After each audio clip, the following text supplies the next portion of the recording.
Hello everyone. Welcome to the home of Ballroom Dance, where we talk about fun real life stories from the real ballroom dance world. I share advice for competitors, weekly technique tutorials for ballroom stuff you can work on at home.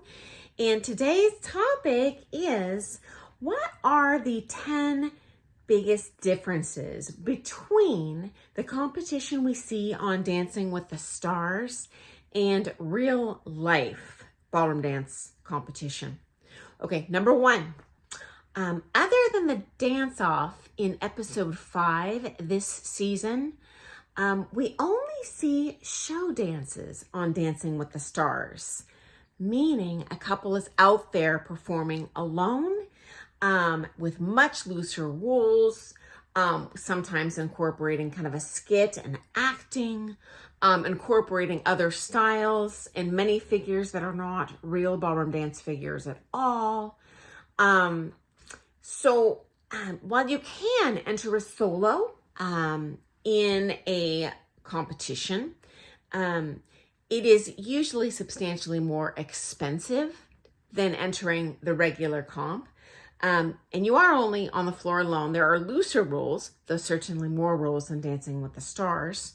The upside is you do get individual feedback from the judges. Usually it's just a panel of 3 judges sitting on the floor, literally, with clipboards that are giving you individual feedback.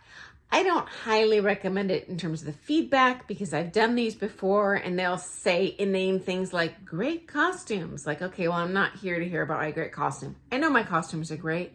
I would like to hear legitimate critique of my dancing and how to improve that. So, Okay, number 2, Dancing with the Stars.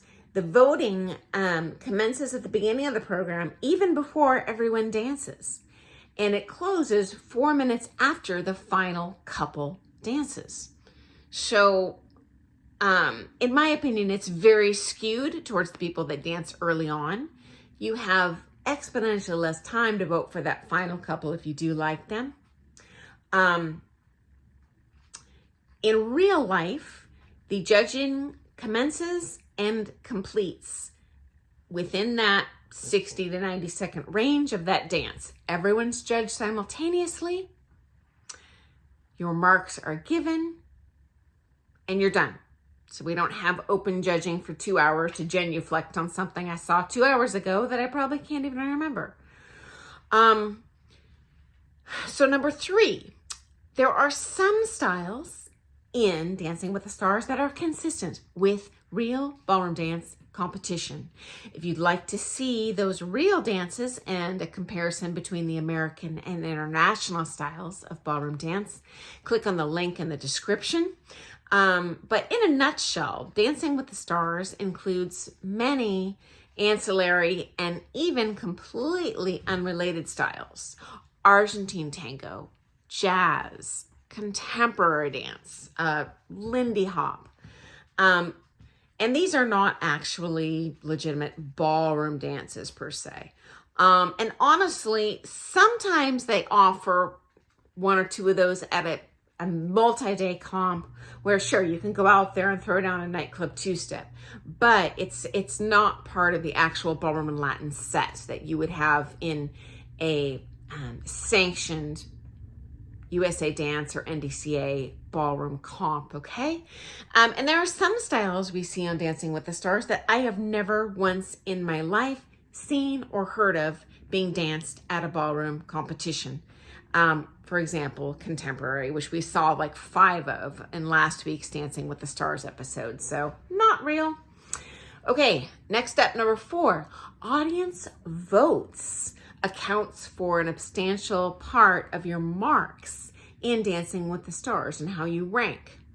And although it feels good in a real ballroom dance competition when the audience is going nuts and shouting your number, the reality is that does not factor into your marks.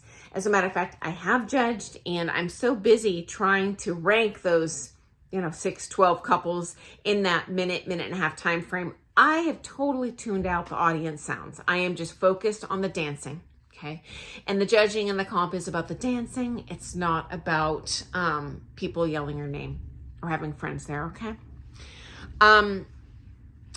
Honestly, I dislike that they don't even share the algorithm on Dancing with the Stars of how heavily the audience votes factor in to the final results.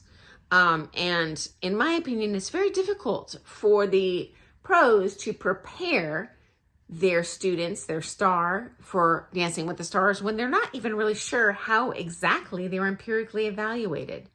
So I'm not a big fan of that, and that would not happen in real life, okay? Okay, number 6, real life ballroom competition restricts all sorts of things: props, costuming, figures that are allowed. Certainly in syllabus, you are restricted to those figures, or you're disqualified. You don't even place. You automatically place last. Okay, I've seen it happen. Lifts and drops are not allowed. Now, sometimes there is a special category called theater arts that is very tiny. At most, you'll have like 3 couples in a comp compete. As a matter of fact, I know one year at Nationals, there were 3 couples that competed nationally. That's it. So these type of things that you see on Dancing with the Stars, that dancing is what I call flash and trash. It's not actually something we'd be allowed in a real competition. Okay, number 7, in real competition, there are no backup dancers. There's no special effects, smoke and lights, and changing backdrops just for your dancing. You are on the floor with many other couples. Even if you're doing a show dance, certainly there will be spotlights singularly on you, but that's really, in terms of the general beautiful lighting effects in the ballroom, there's not special stuff for each couple and each number. I do find usually in the finals, championship, amateur, and pro, they will have what I call roving spotlights. They might have 2 or 3 spotlights that are tracking different couples, but they just sporadically go from couple to couple, trying to give everyone equal floor time and exposure. So that's unusual for Dancing with the Stars. Though I do like that on the show. I think it adds to the visual appeal, the production value, and can kind of make the dancers look a little better than they actually are with all that special effects stuff going on, okay? Okay, number 8, Dancing with the Stars has no elimination rounds. So in real competition, you wouldn't just have 12 couples and here's our first through 12th place. It doesn't happen. It's against the rules. We narrow down in each, it's called elimination round. So at a major world comp, you could have 400 couples. You eliminate half the floor with what's called callbacks. At that point, the judges are not actually ranking the couples first through 400. They just give a little tick next to your name. Couple 430, I want to see them again. I want to see them again. And whoever has the most callbacks gets to redance in the next round. So the next round would be the top 100 couples. The round after that would be the top 50 couples. The round after that, the top 25 couples. And you narrow down to the final, which is the top 6 couples. And only the top 6 couples receive a placement from the judges. So that's quite a bit different than Dancing with the Stars, okay?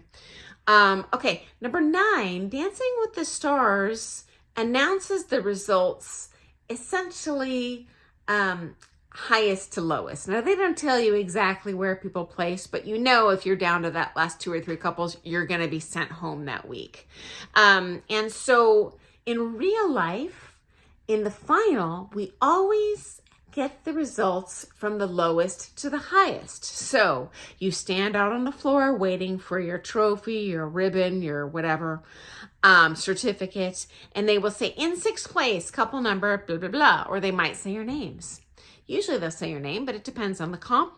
And you'll tootle up, then they announce 5th place, 4th place, etc. And 1st place is the final couple that is called up there. So that's different than they do on Dancing with the Stars.